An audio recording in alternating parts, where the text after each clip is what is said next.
What's up guys, welcome to Yellowstone channel. Today's video is going to be about a card switch tutorial that I did in my last video. So let's get started. You're going to need two different pattern cards, or you can have different numbers. All you have to do is try practicing two steps, a snap and a flick. Flick is to create illusion and snap is to change the card.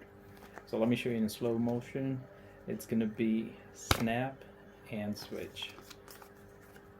Snap and switch, and once you switch it, it will hide behind the front card, the other card. So if you combine this trick and do that faster, it's gonna look something like this.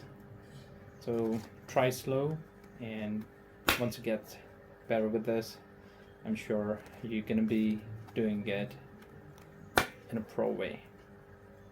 Alright guys, I'm gonna end this video now, and I'm gonna keep bringing cool stuff like this. Subscribe to my channel, and yeah, keep learning, keep rocking. See you in the next video. Bye bye.